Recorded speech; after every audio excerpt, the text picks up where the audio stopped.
Okay, I wonder if y'all can hear me now.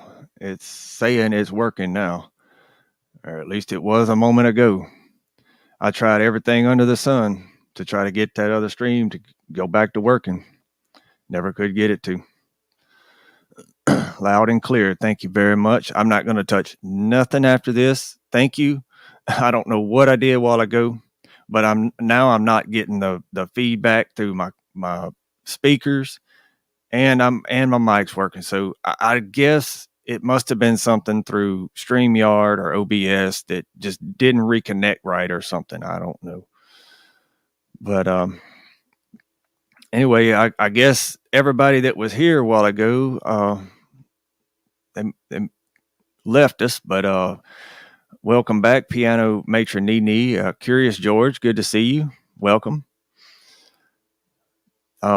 We had a little bit of a technical difficulty on my previous live stream, so I'm kind of regrouping and hopefully going to get to go over a few of the things that I think that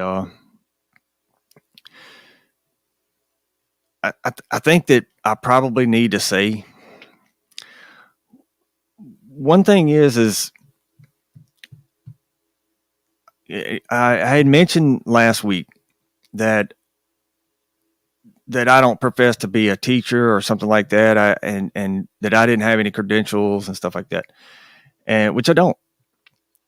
So I got to thinking about that, and I've never really considered myself in a position to be any kind of a teacher. I'm just someone who's been studying the Word for a long time, and I want to share it. However, that being said, are we not teachers? Are we not supposed to be teachers? And I named the other stream. I can't remember just what it was at the moment, but anyway, it says, learn our job from the man above us and teach our job to the man below us in rank. Now, many people don't have a lot of time, or at least the time that I've had to be able to study through the scriptures and really dig through there like it probably needs to be done. But what I wanted to do is just kind of share a little bit about how my path went, just kind of go along the lines of what I did whenever, and what I did when I got into this. And one of the first things that happened to me was a 4-wheeler ride that a bunch of us were on. I say a bunch of us. I think it might have maybe 5 people, and we had this uneasy feeling. Well, I think about probably 15 or so years, maybe not that long, maybe about 10 years or so. I can't remember exactly now, but it got brought back up, and yeah, I remembered it like it was yesterday. Well, it led me into a pretty deep dive study on the cosmology of the earth we live on or in, or however we want to put that. And from there, it took flight. I couldn't stop, and I can't say that it's made my life easy, but it has definitely had some pretty amazing moments through it. But when it comes to teaching and learning and stuff like that, I won't. If I'm going to be a teacher, then I won't. I want to be, leading people correctly. I don't want to be a pretty tree or something like that and give forth bad fruit. In other words, so I want the fruit of my works to be known, probably more than any kind of teachings or anything like that, any studies. Now, if any of y'all have seen my Facebook post as of, I think, yesterday, there's someone that I called out as a false teacher, and I know him pretty well. He's got some pretty wild, harebrained ideas. He's pretty new age.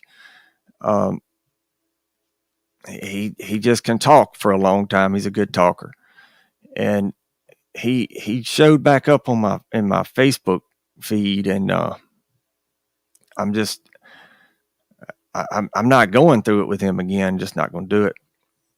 And some people might have thought that I jumped to conclusions with this guy, but I didn't. And this guy and I go kind of far back, and he has caused a really bad.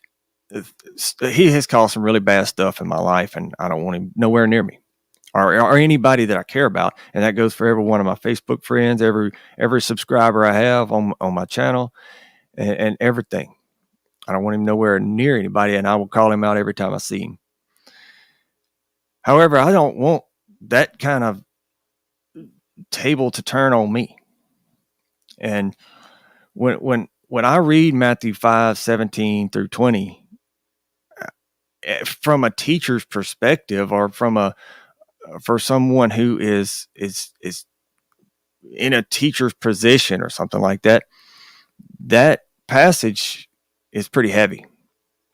That it's extremely heavy, and it should be paid very close attention to, and really to any of us, because if we're gonna lead, we should lead by good fruit, we and those things like that. So anyway, enough with the Facebook stuff. Hopefully he doesn't come around, and if he does, I hope one of the moderators just completely blocks him. And if I see him, and then I'll let you know. But what I wanted to do really is to share the tools that I used over the years to go over the stuff that I've studied, and then the things that I want to share with everybody here. One of the first things, though, as I had mentioned, is the cosmology of the Earth we live in. Now, we can only see so far with our eyes, but this little number here is called a Nikon P900. It's got a 24 to 2000 millimeter, I think a 16 megapixel, which is not a very good camera. It's a good telescope, though. Where I think it's 83 power or something like that. Right? It does, yeah, 83 power zoom lens on it. And even with that, nobody can find the curve of Earth. So, yeah, well, y'all see that, okay? And I'm holding it right by my mic, so y'all see that. But apparently, that wasn't good enough for many Glovers. So Nikon said, "Okay, well, we'll come out with this," and that's the Nikon P1000, 125 power zoom lens, 24 to 3000 millimeter. They wasn't playing around. They were looking for Earth curvature. And if this couldn't find it, nothing's going to. Anyway, those are both for sale. I do not need them anymore. It gets to a point in anybody's life when something gets proven to you and shown to you so many times over, enough becomes enough, and you just have to say, you know what, I'm just going to believe that and move on. So anyway, the next thing I want to show you, and I hope my camera, let me see, I might have to mirror my camera. I can read this. Can y'all read this? This is a book that says 52 weeks through the Bible, and my finger's in the way. 52 weeks through the Bible. Throw that book away. You can read the Bible in a year all you want. I think it's a great idea to read through the Bible, but reading through it like a novel, you're not going to get it. I probably spent 2 years in Genesis 1. And most of that was in Genesis 1 through 4 or 5. Yeah, 1 through 5. And I still find myself going back to it over and over and over again because from the end is declared from the beginning. So by the time we get to the end, we're having to start back over because, well, we got to relearn or rethink what we thought we knew before, and that's been a problem in churchianity and schools and just all sorts. Everywhere we look, it's terrible. Um, another good place, and I just happened to have this one out the other day, but is the World Book Encyclopedia, and I can't say that everything in here is true, but it does give us a really good idea of what the official narrative is or was, at least in 1968 when this one was published. And I do recommend the older the better.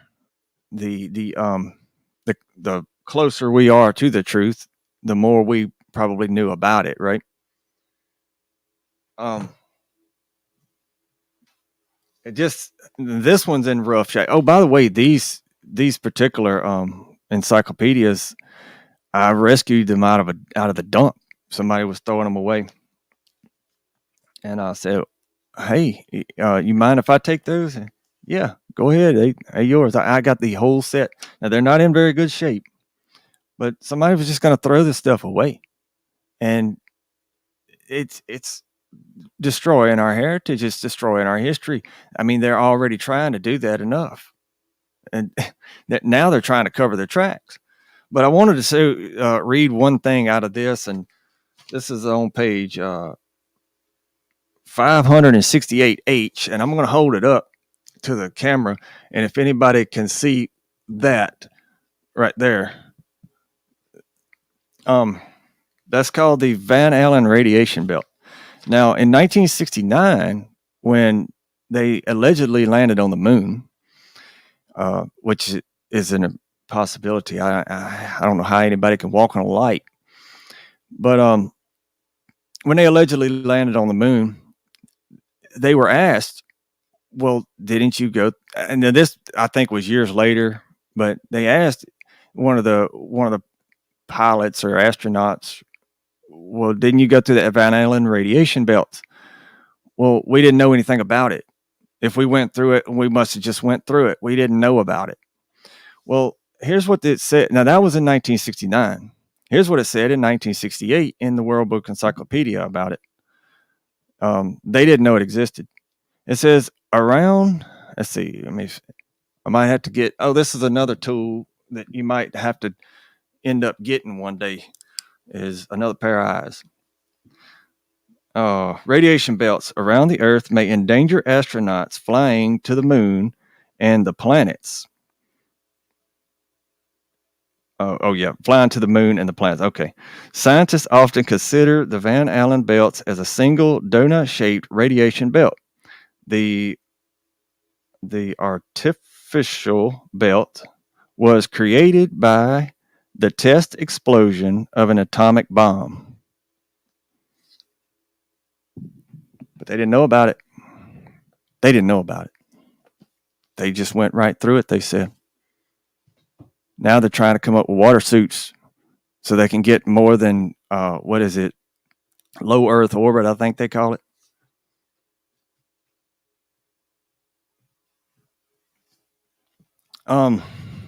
Another thing that a lot of people seem to struggle with, and look, I'm not directing this towards anyone in general. Okay, it's just I'm guilty of the same thing, and I was in the same position as many people are today by not knowing definitions to words. And okay, when we think of the English language, we think, well, we got a pretty good understanding of it, but do we really? If somebody says, "I'm going to," something. How many times are you going? Um, you going to it, right? But look at the spelling of it. How do we spell two? Three different ways of spelling it. But when we say it or speak it, it comes out as two. It just sounds the same thing. So how does anybody know? So the English language is pretty complex and confusing, as a matter of fact. So the next thing is a Webster's New World Dictionary. And I also recommend the oldest that you can get, the oldest you can find. This right here was actually being thrown away with the encyclopedias that I got. Just happened to be there. Now, when it comes to biblical terms, um, they're a lot more difficult than the English. Once written books can't be deleted or changed. Exactly, written books can't be deleted or changed. And I did a study with some folks a while back. Just presented something um, about books and stuff. They're trying to digitize all books, and as soon as they get what the important books digitized, then all they have to do is to destroy the actual books that we have, and then unplug the system, and all that's lost. They did that in South America. They tried to do that in the, I think they actually did do it in actually Central America, Northern South America, I guess. But they say that the Aztecs just disappeared all of a sudden. No, the Spanish came in and destroyed all of their heritage. So it looks as though they disappeared. They tried to do that in China way before that. And this particular ruler that was going to destroy all the books and the heritage, he wanted creation to start with him. He wanted to be known as the creator of all things. But that's well known in history. And then we see World War II. Now, when it comes to that, I think the blame is put on the wrong person when it comes to the World War II stuff. But you're exactly right. Written books can't be deleted. But now I'm particular on the Strong's Concordance, and it looks something like that. Um, it's got every word in, I think, the King James, or at least the Masoretic. It's got every word in the Bible in here, and the definition for it. And it's like what we had spoke of last week about Strong's 1941 and 42 and 43. The Hovah was a meant mischief, and I'll actually look that up right quick. Um, Let me see. I'm in the Hebrew, and it takes a little getting used to learning how to navigate the concordance. But once you get it, you got it, and it becomes kind of second nature. Let me see. What did I say that was? 1943.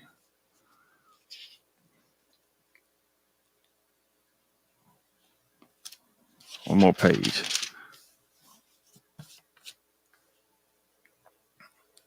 All right. Strong's 1943. Hovah. Another form for 1942. Ruin, mischief. Okay. Now the 1942. The Hava, it's spelled slightly different. And it's from 1933. It says calamity, iniquity, mischief, mischievous thing, naughtiness, naughty, not noisome, sorry, perverse thing, substance, very wickedness. I don't know if I'd want to follow a Elohim like that. Not me. I mean, the way they've twisted the English around so much to confuse us, be kind of hard to figure out a whole new theology. But the oh, Yeah, it usually won't send out notifications again. Y'all, I'm sorry about that. I never could get the stream to go back to the sound to go back to work, and it never would pick my mic back up. I tried every setting I had, every one, and finally I just said, I guess I'm just going to end the stream. But I apologize for that. I tried to change one thing so I wouldn't hear myself talk, and it messed everything up. But so allegedly we got it back working now, and hopefully it'll stay that way. But the next thing that I wanted to bring up about to study is the Bible itself. Now, this one here, if you can see, it's the NIV. I don't like it. I don't agree with much of what is written in the NIV. I have it because that's what I had when I was in jail. I didn't have anything else. But we're supposed to test all things and hold fast what is good. It's 1 Thessalonians 5:21. What is it? Is it Proverbs 18:13 says, hey, I got the NIV right here. We'll look it up.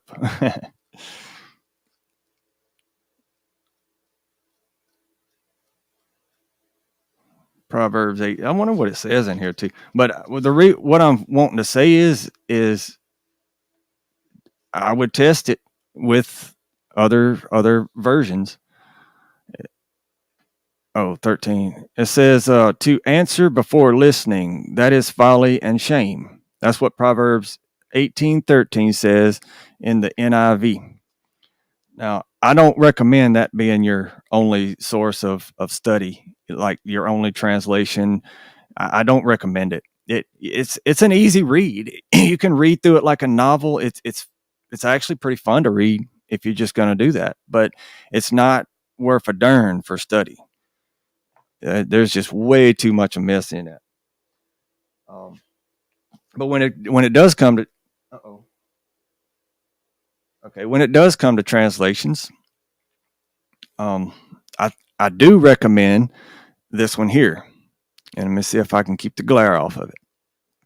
It's called the Hallelujah Scriptures, and what it did is it they took all the names and converted them back to the Hebrew names or their original names. Like, for example, I'm not going to be able to pronounce that one, but I think that's Jeremiah. I'm going to try to hold it up where you can see, but it's Yeremiyahu. Let me see. It's not going to be able to be. Sorry.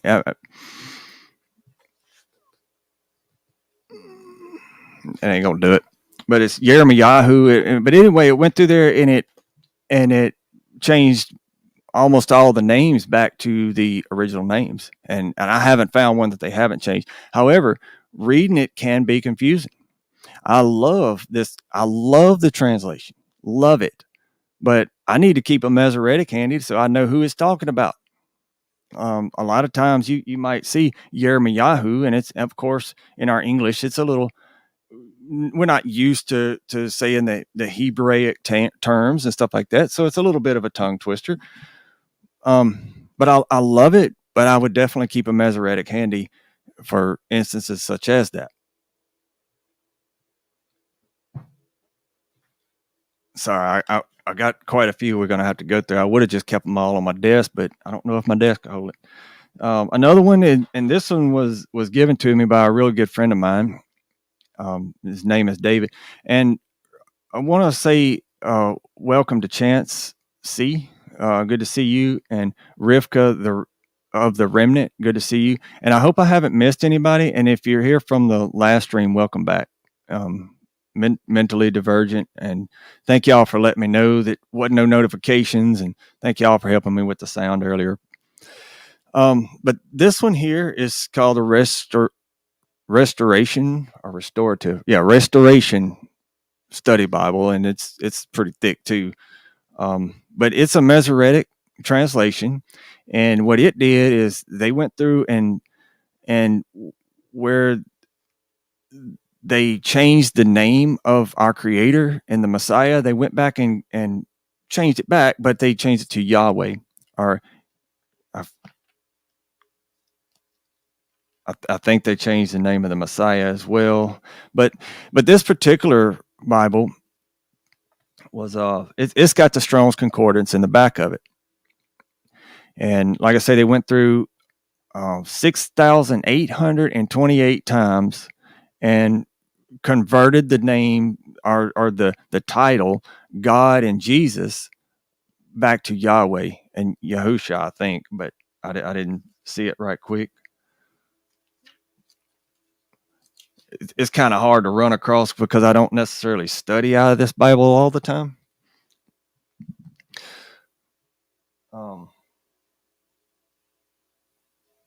One second.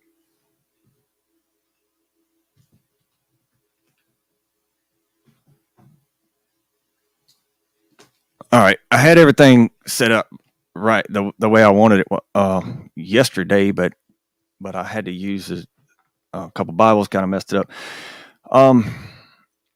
Let's see, that was the study Bible, and like I say, it's a Masoretic. Now I don't have a full Bible of the Aramaic, and this is the Jonathan translation to the Aramaic. I'm not going to sit here and bet my life that it's 100% correct. However, I can't disprove it. I haven't gone through the whole thing though, but some of the things that I have found in it have been extremely interesting and have really opened my eyes to a lot of the things that the Masoretic is saying anyway that we just a lot of times overlook.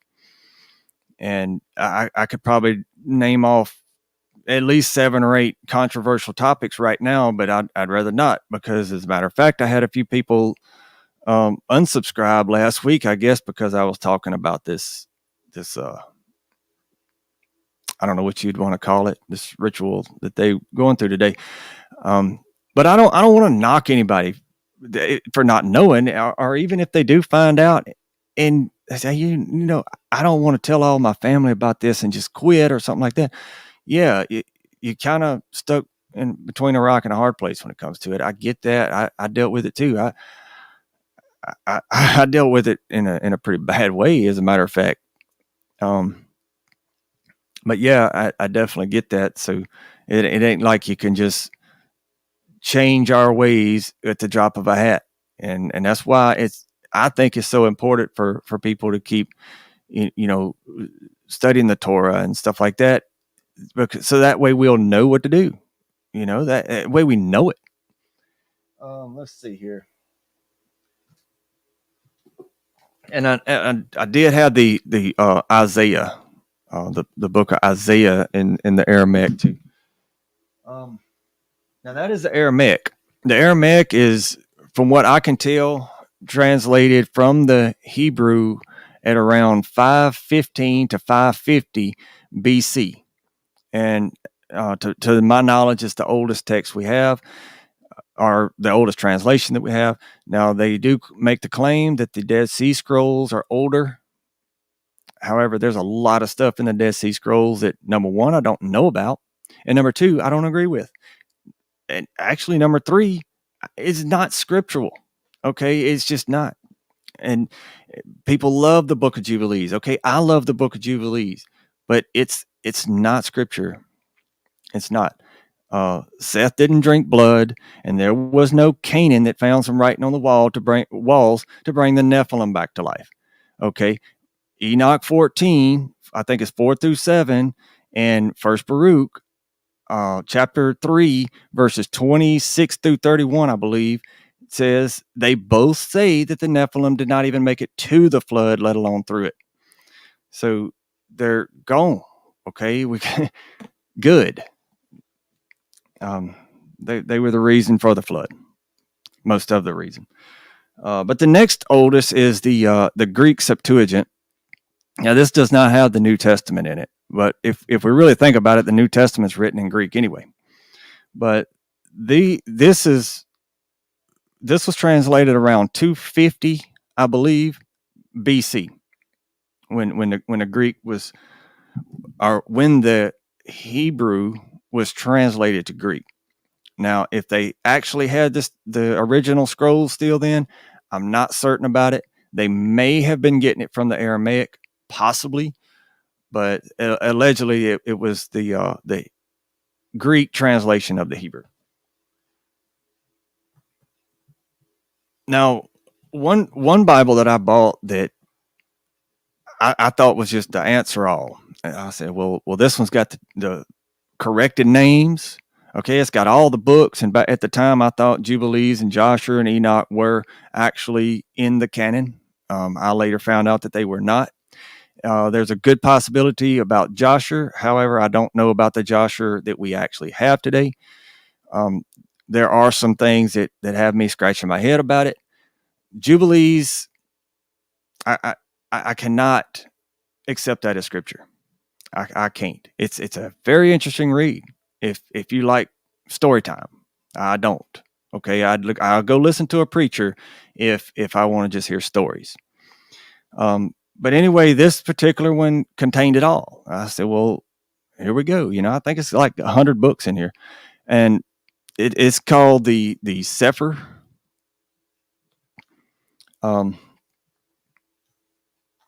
I don't know exactly how many books it might be 80 books, but I'm gonna, and it's got the whole Bible, but it's also got the apocryphal texts. Let me find them. Sorry, where am I at here?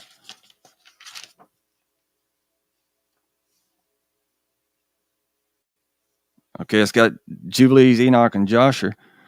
Why would that be? But yeah, it's got First Baruch and Second Baruch. It's got Tobit and the Epistle of Jeremiah. I haven't read that one, but it's got some pretty interesting reads in it.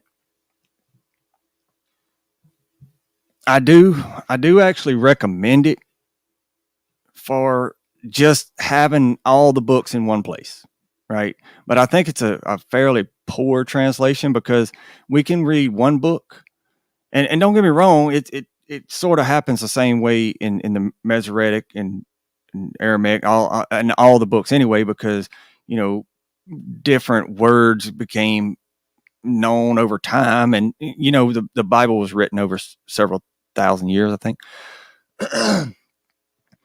But anyway, some of the names it's written out as Yahweh. Some of the names are written out as Yahweh. Some of the names are written out as like El Elyon or something like that. Okay, and don't get me wrong, it's okay to pronounce all these names different ways, but they're basically different languages, or different, not languages, but handwritings and stuff like that, different alphabets and stuff. But it gets a little confusing when it comes to that, because even though it's in bold letters, we really don't know just who it's talking about, unless we really look at every time that name is mentioned. And just because it's spelled the same doesn't mean it's referring to the same being each time. Like when we see God or God, how do we know which one we're talking about? Let me see what's next. Okay. Once I started realizing some stuff, I thought that I had to find a church house or a religion that was doing the same stuff that I was seeing that the Bible was telling us to do. Well, one of the first ones that I ran across was the Mormons. Okay. They actually sounded like they had a pretty good head on their shoulder. Now, that is the Book of Mormon, and I've not read the whole thing, but I've read enough to know that this is garbage. This is not true. It's elaborate. but this is not the Messiah. Joseph Smith is not the Messiah. He can't just say, "Hey, I'm going to rewrite the Bible, and you must believe me because I found some stuff in the woods." No, it don't work like that. And the same thing goes for me. If I ever go to saying that I am some sort of a Elohim, might as well just put a bullet between my eyes because I'm no good anymore. Um, Let me go this way. um, a lot of the things when it came to like the flat Earth topic for say, um, I wondered why did they lie to us about that, and then I started wondering what else did they lie to me about. One of the things I found out was the calendar. Our Gregorian calendar is not the correct calendar, and we saw last week that even the guy in the red suit this time of year, you know, he's associated with that particular day. That day is actually named after him. But I don't follow the Gregorian calendar. However, we have to because everybody does. But at at the time, I was also trying to be a farmer, grow my own food, which I did pretty well for a while. All of a sudden, things just quit growing. But I got the Farmer's Almanac. Now, believe it or not, there's actually some pretty good information in here, and they keep up with it because they calendate. They have like an actual calendar in here that says that this is a particular new moon day and stuff like that. So even though it's the Jewish calendar, it's closer than the Gregorian. I mean, the Gregorian so far off, they have to half year. I mean, not half year. They have to say, well, this month contain one more day, but only sometimes. Um, but there is where we get into this next one. Who is they? Who told all these people this? Where did they come up with a spinning globe? I don't feel myself moving. Who came up with that? Right? Where does it come from? What I found out that it came from people wanting to deny the scriptures 100%. That is its main goal, if not its only goal. But I wanted to see where it was all coming from, and you wouldn't believe me if I told you right now. And I don't even know how to get these books, but it's the occult. Let's see if I can put the occult theocracy, and it's a volume 1 and volume 2 here, but it tells you about many of the religions, many of the 72,000 religions that we have worldwide, and tells you a lot about what their goals are, and it's not good. It is not good. It's, as a matter of fact, it's downright sickening. And anyway, that's when I found out that there ain't no religions out there that I want to follow. No, the only thing I want to religiously do is serve the Most High, and the scriptures tell me just how to do that. Keep His Torah, keep His feast, follow His ways and statutes, love Him. Do it because we love to. Because if we're doing all of that because we feel like we have to, we may as well not. May as well not even do it. And it kind of goes back to like last year's Xmas when everybody was asking me about Hanukkah and stuff, saying, "Oh, well, can we do this and can we do that?" No.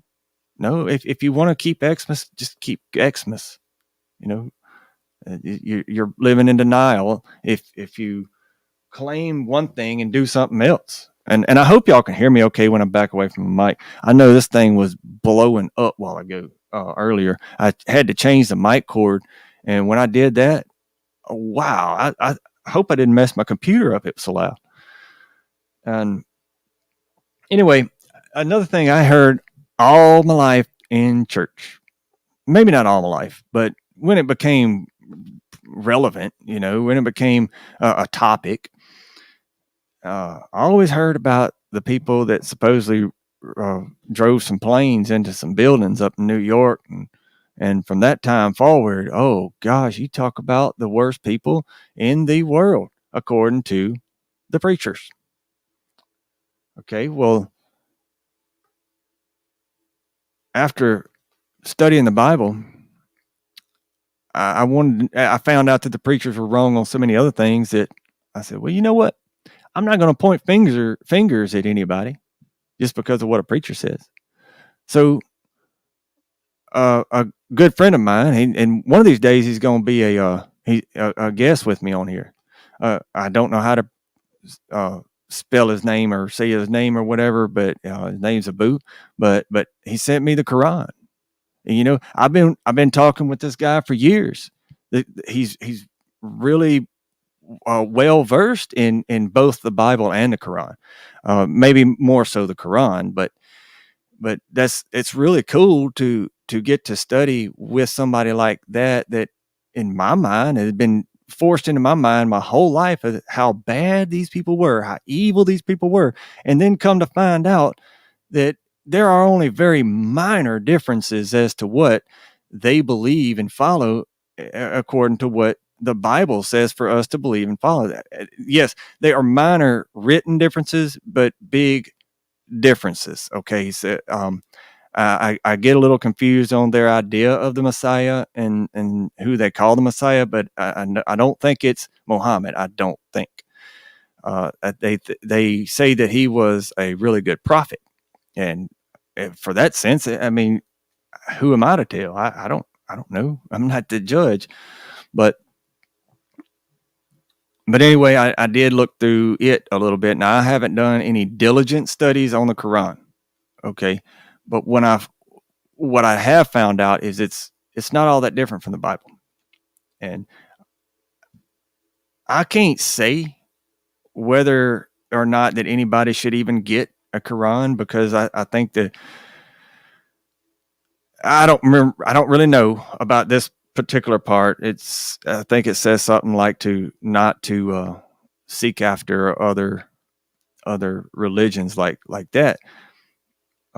However, just by me studying, I'm not saying that I'm following it. If that makes any sense, I just want to know what it says. If I'm gonna make any assumptions and judgments, then I need to know what I'm making assumptions on. We just read Proverbs 18:13 out of the NIV. Okay,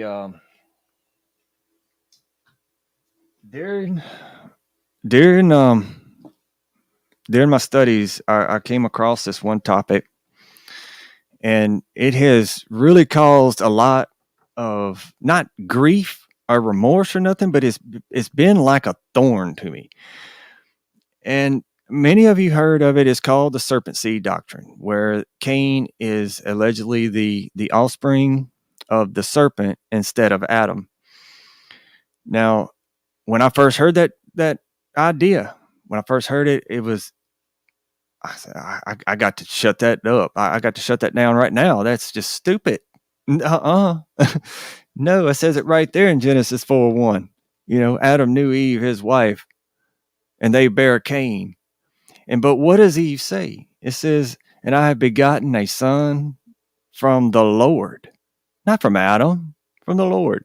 So it got to where I couldn't use that verse anymore because it wasn't clear enough to actually shut the whole topic up. It wasn't. I was taking it out of context because I had been told my whole life that that's what it meant. When we look a little closer, we find out that it's not. Eve wasn't starting to have children during intercourse, and if we look at that verse like that, it does kind of seem a little weird. However, Zen Garcia wrote a book about it. Lucifer, father of Cain. I have a lot of respect for brother Zen Garcia. A lot. The dude is a genius. However, I have some disagreements with him about this book. That's not to say that I throw the baby out with the bathwater kind of thing, though. I just have a few slight disagreements. But the thing is I went into that topic trying to disprove it, just like I went into the flat earth topic to try to disprove it. I tried to, number one, prove that the globe was real. When I went into the serpent seed idea, I tried to prove that it was crazy and stupid, but I couldn't do it. And that's kind of where I'm stuck. I've not seen a verse that disproves it. Hold on one second. Matter of fact, I actually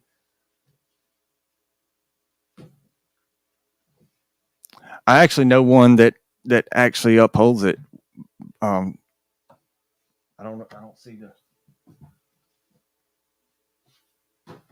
Don't know what I did with it. There it is.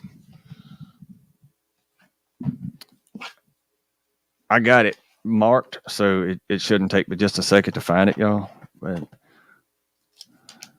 it's Isaiah chapter 14, verse 29. It says, "Do not be cheerful, all you foreigners, for the yoke of the one who wounds you has been crushed. Far, for from the seed of serpents will come asps' offsprings, and their offspring will come out as flying serpents." Pretty much Isaiah 14 is talking about this particular topic all the way through it. But that's in the Greek Septuagint, Isaiah 14.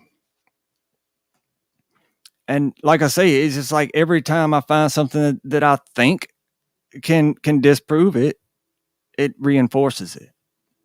So why do I keep fighting with myself, trying to say, well, it doesn't exist?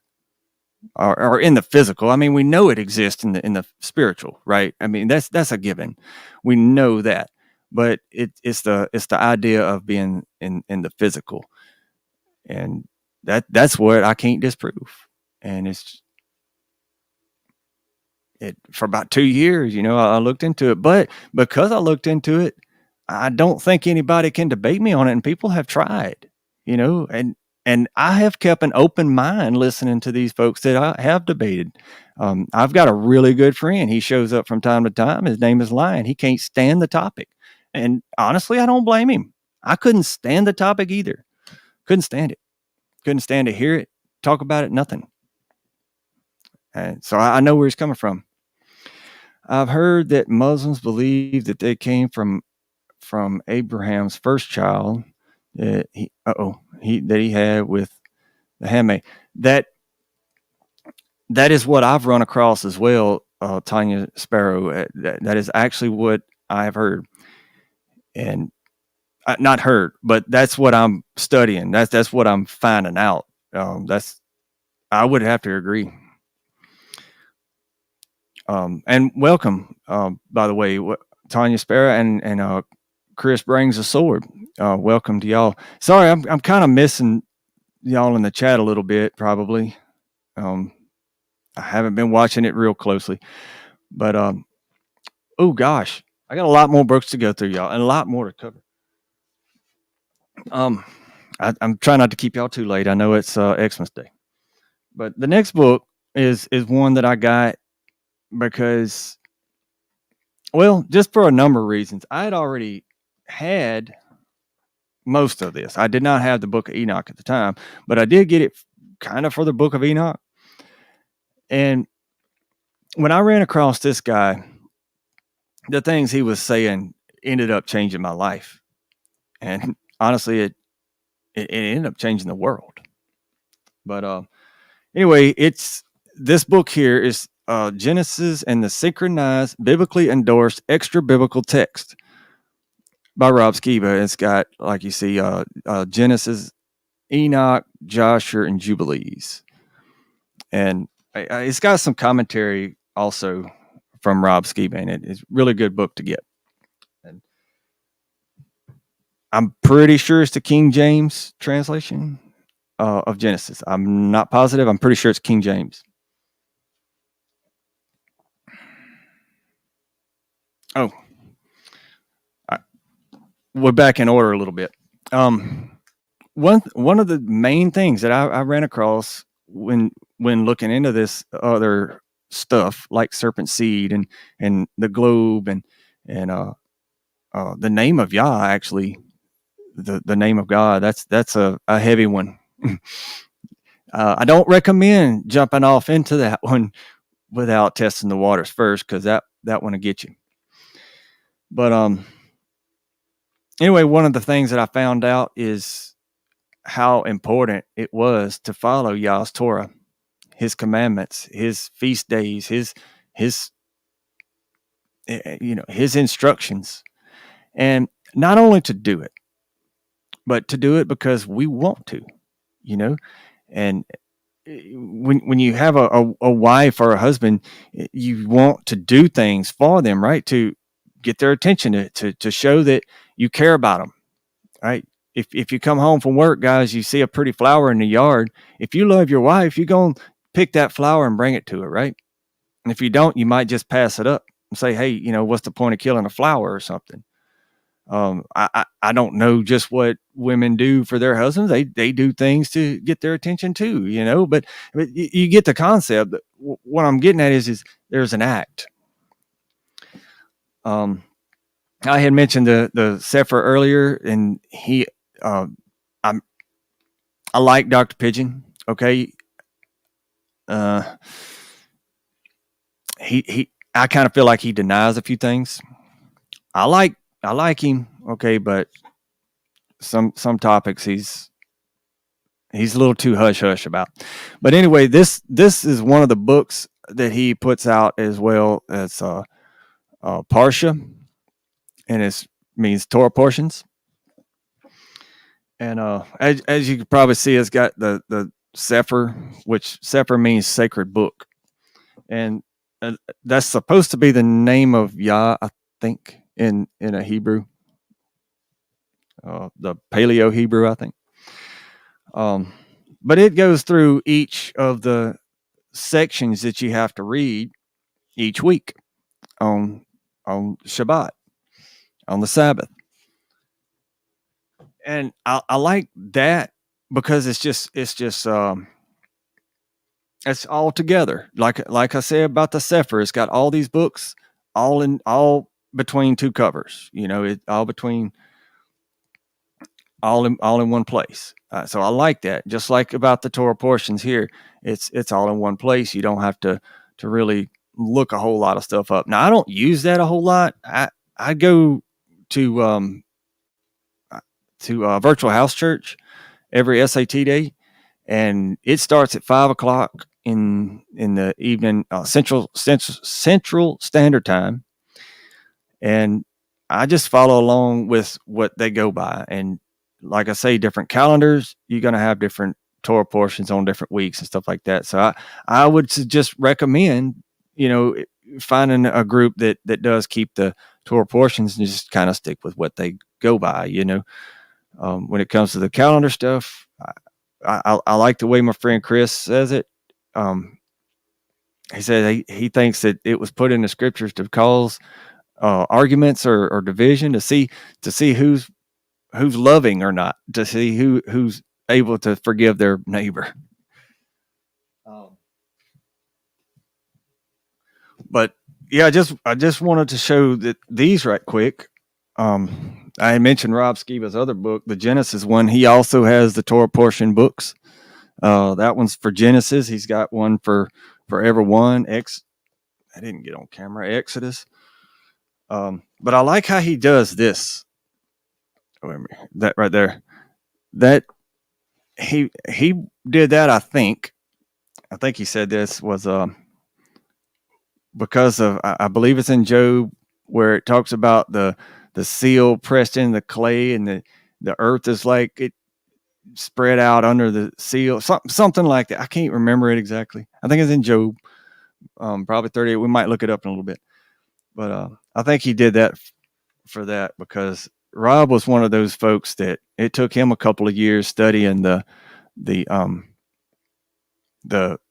cosmology, and he didn't want to accept it either, which was pretty odd.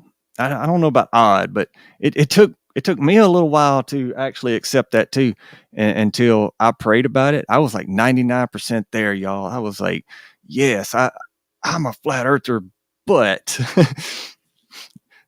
there could be a possibility otherwise.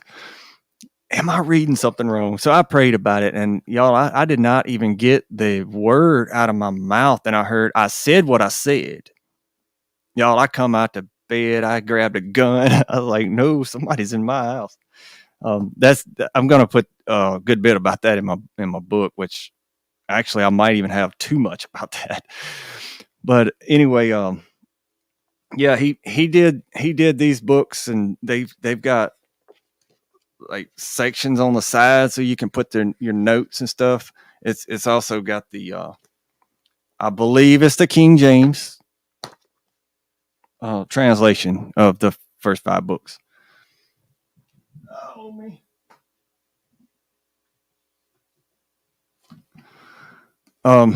Y'all, I'm not trying to be a Skiba fanatic. Okay, I really like the guy. I think he had a lot of work, a lot of good work. I think he did a lot of good work. Creation cries out by. I don't think I've heard of that one, Scott. And welcome, by the way, and New York Debs, uh, NY Devs. I guess that's in North Carolina. And welcome. But I don't want to be like a Skiba fanboy. I had some disagreements with Rob. Okay, like the Nephilim. He wanted to know how they got through the flood. Okay, y'all heard me at the beginning of this stream. I don't believe that the Nephilim made it through the flood. So yeah, that was a lot of Rob's work that you know that I'm sort of I don't know what you would call that. But who knows? Maybe it's not how I'm understanding. Maybe I can find that verse that says the serpent seed doesn't exist. But anyway, if you want to know what's going on in the world today, that book right there has got it. That's Babylon Rising, The First Shall Be Last by Rob Skiba. He did an excellent job of this right now. I haven't read the whole thing, but I read enough to know that he did some research on this. He's been knowing about this stuff for a long time, and that's his book, the Archon Invasion of the rise and fall. I'm sorry, the rise, fall, and return of the Nephilim, and that that's I can't say that I can refute it, but um, anyway, we're gonna leave it at that. Now, when it comes to Rob Skiba, I kind of think he might have known too much. I I couldn't read this book actually. It's not that it was not well written, because it's very very well written, but the protocol that kills, a true crime story by Sheila Skiba. They murdered Rob for the things that he knew. I was sitting about 10 feet away from him when he went to coffin, and he wasn't stopping. And I'm like, is he just getting his throat cleared really good? So I asked him if he needed some water, and he just kind of reached down and picked up his water. I had not seen his behind his leg on the other side of a chair, but he picked it up and, kind of nodded, thank you.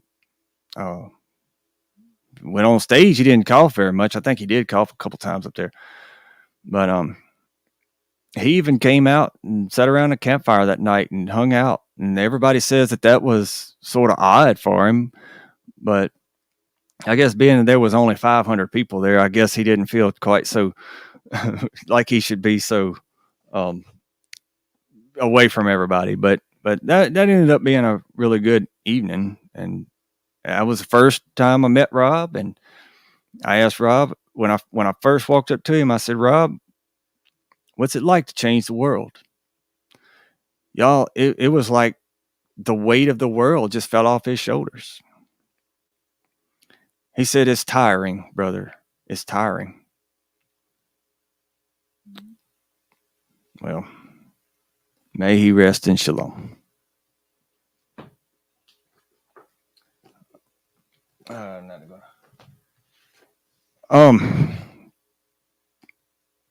When it comes to the tabernacle in the wilderness, couldn't think of it. While I was researching all this stuff, I ended up running across this guy named Andy Hoy, and he had been doing some work on the tabernacle in the wilderness, and this is actually the only book I have with me at the time. I've done lent some out, but if you could see this right here, that's what he came up with. I'm sorry, it's backwards to me. What he came up with for the tabernacle in the wilderness by using specifically the instructions in the Bible to build it.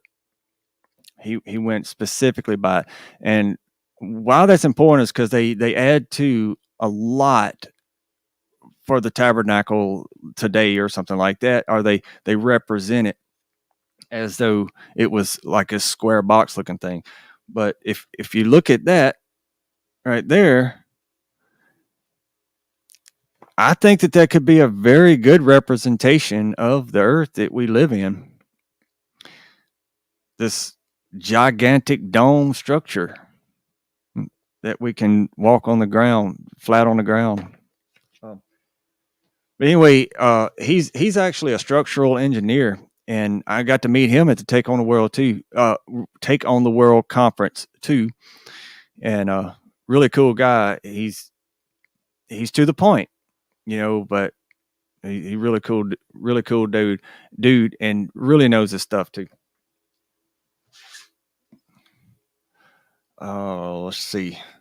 I Another one from the Sefer. Like I say, he's got 10 more books. This one it covers the beginnings. It's actually the name of it, Bereshith. Bereshith, if you can see that. Okay. That's the term for beginning. Like in the beginning, in beginning. That's a pretty heavy topic to go in. If you want to do a pretty cool study, you look up in beginning. You don't even have to finish the verse, just in beginning. But this particular book, it's got several other extra biblical books that I can't say that go along with scripture or not. Some of them do, some of them don't.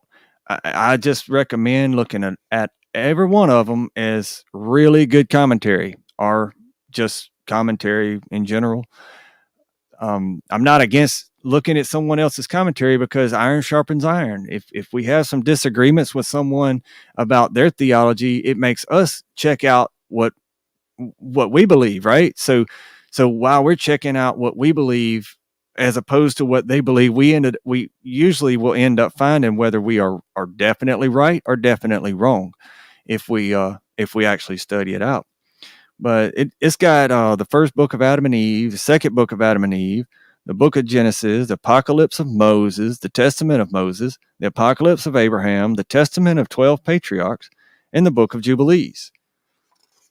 That's what's in this book. And I think Genesis was the only one that's. Wait a minute. Yeah, and I think Genesis was the only one that's even in our Bible.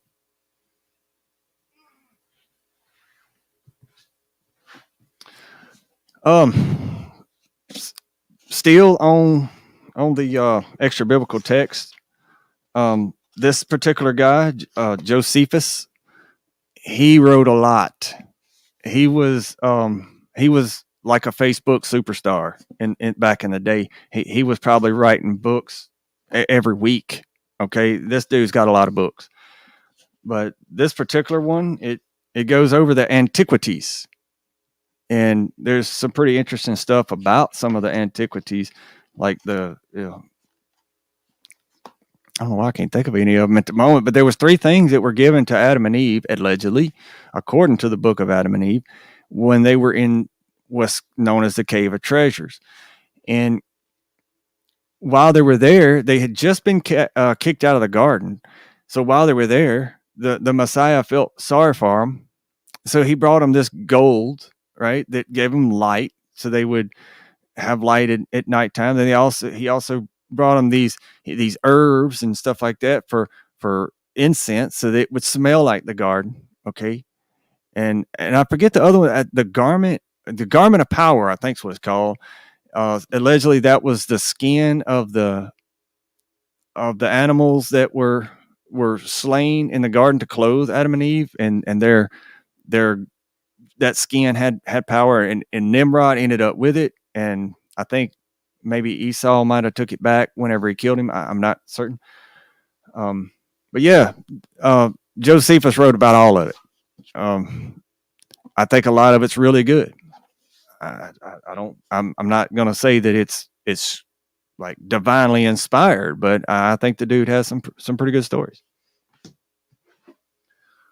Have our oath, the fathers. What is this about? Oh yeah, this is just more books. The fathers there. It's got.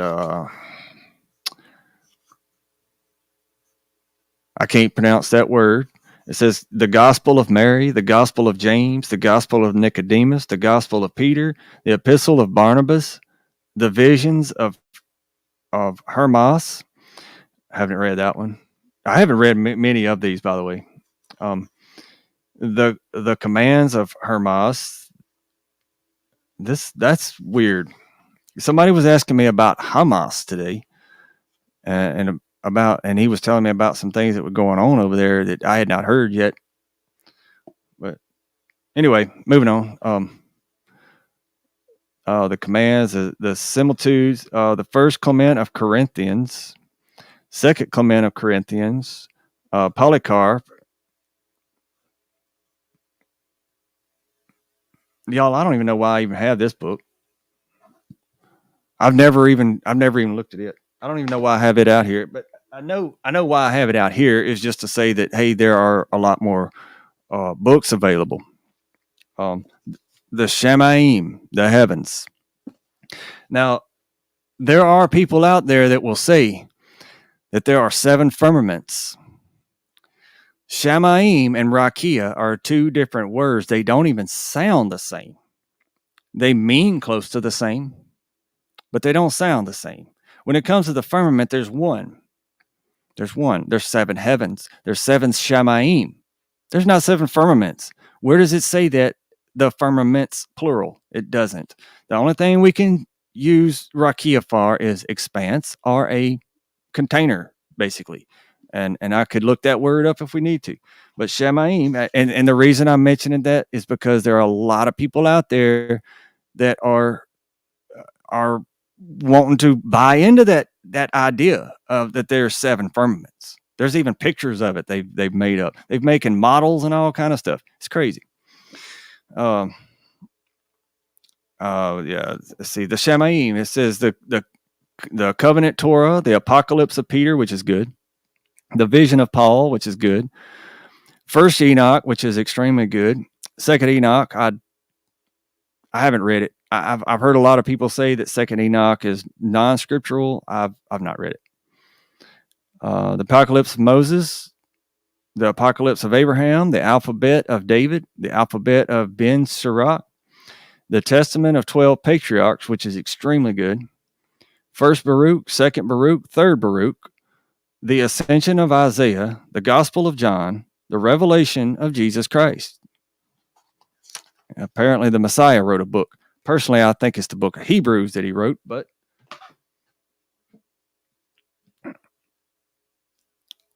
many people want to credit the book of Hebrews to Paul. In my opinion, it sounds slightly Pauline, okay, but not really. It sounds way too heavy or way too deep for something Paul would say, in my opinion. Paul was a good teacher, but people aren't good listeners when it comes to Paul. He's confusing. And a friend of mine the other day said he made one of the best statements I think I've ever heard when it comes to reading the Bible. He says, okay, pick it up. Start at Genesis 1:1. Read everything in the Bible except for anything that Paul wrote. Don't read one word Paul wrote. Okay, finish the whole Bible. Then start over. Read the Bible again without reading one word that Paul wrote. Then when you read it the third time, read everything that Paul wrote along with starting in Genesis 1:1, reading it all the way through. And then you might can understand what Paul said. But Paul can be very harshly taken out of context. And it's because either people don't understand him or they want to understand him, or they want to misunderstand him and to help people along by misunderstanding him. But anyway, this book here is about the wars. This has got a lot of good writings in it too, but it's by Josephus as well. And it doesn't really have book titles. It just goes by chapters and tells what. And I'm sorry, it just kind of goes by what the chapter's about. And now I have a mountain of books over here that's just about to fall, but I was able to catch it. Well, I can't believe I was able to cover the rest of that quickly. I looked up and it was like 50 minutes. I'm like, whoa, I got to rush. So anyway, that was most of the books that I've been studying. Now there's also, we know of Wikipedia. There's different things. What's it called? WikiLinks, leaks or something like that. That's all written by people. It's all opinion. Most of the stuff is pretty concrete, pretty hardcore stuff, but you just test it. Don't take it as fact. Just like I was reading last week, the Wikipedia about the ODIN, and I don't know that for a fact, but I've looked up who ODIN is in the scriptures. I've kind of looked at his stuff for a little while, because it does say to test all. I mean, to know their enemy, know thy enemy, or know our enemy. I can't quote the verse, but he does say for us to know our enemy. Now, how else are we going to know our enemy if we don't learn about it? We can listen to our preachers tell you all day long, well, it's your fault that you're doing drugs. It's your fault. I mean, it's the devil's fault. I'm sorry. That's what they tell you. It's the devil's fault that you're doing drugs. It's the devil's fault you're doing this. Da, da, da, da, da. No, it's not. No, it's not the devil's fault. We control ourselves. There's a thing called free will, and that works both ways. We can do good and say, hey, that's free will, or we can do bad, say, oh, that's the devil. The devil can't control us no more than Yahweh can. That's why he wants us to love him and not evil. Now, how do we know what good and evil is? We read the first 5 books of the Bible. It tells us exactly what evil is. And anyway, that's about what I wanted to cover. And let me go through the chat. Scott Thompson, I don't know if I had mentioned you earlier. I'm sorry. Welcome, everybody. I'm glad to see everybody showed up or showed back up, rather, or even. I'm sorry about the previous stream. I won't be doing that no more. It's a learning process, y'all. I hope my lights are a little better this time, y'all. I know what was up last time, and I really, now that I'm looking at it, I ain't really liking it still. I actually had 2 red lights on, and that was just causing me to look like a cherry. But anyway, hopefully this is a little better. And I'm just learning as I go, trying to make it as beautiful as I can for y'all, because I love y'all. I really do. Also, I didn't get my Christmas video out in time. When I got to doing that, there's just so much information that I want to add into a video. So I'm going to work on it a little while. And I think I'm going to make a movie.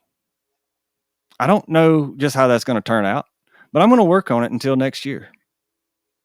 And as long as the YouTube still exists and I can still upload something to it, I think I'm going to put that out. For the meantime, Jim Staley is Passion Ministries, I think. It might be Passion for Truth Ministries. I have to look that up. And anyway, it's Jim Staley is the minister. He's got some really good information on the Xmas and Ishtar Easter. Sorry.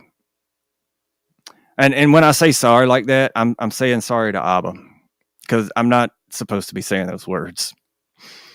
I am also saying that towards y'all because I don't really like saying those words, y'all. Now, if I'm talking about the specific topic on them, then I'll mention it just for clarity. But I don't like saying them. We're commanded not to have that on our mouth or on our lips or something like that. See, I should be able to memorize the Torah by now. I can't. It takes some learning, y'all. I've been working at it for 5 years, easy, and I ain't nowhere near got it right. I know a little more about it. I know a little more, and hopefully by next year I know a little more. But I think I learned something each time through. And when I was mentioning earlier about the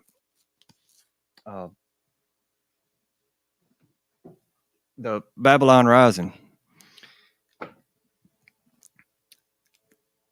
I'm seeing that take place more and more. And you know what? Rob said the same thing. He says the more he goes through the Torah portions year by year, the closer it looks like being towards the end. And since I've started looking at it too, it's looked the same way to me. Now, he didn't live another year when he said since from the time he said that. I'm not afraid. I just hope I'm here to share my Christmas movie with y'all.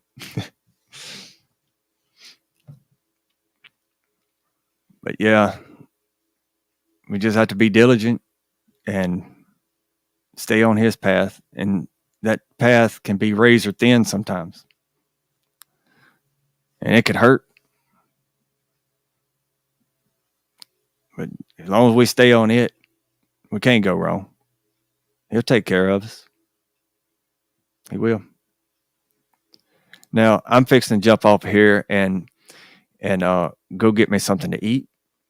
I've been fasting today for the people that's been keeping the Xmas day festivals, but I am hungry, y'all. So I'm fixing to jump off of here. Much love to everybody, and thank y'all very much for coming to my second stream since the first one I messed up. But thank you all, and I almost forgot again. You know that.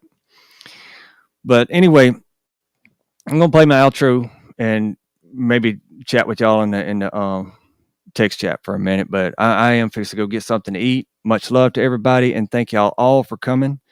And till next week, peace.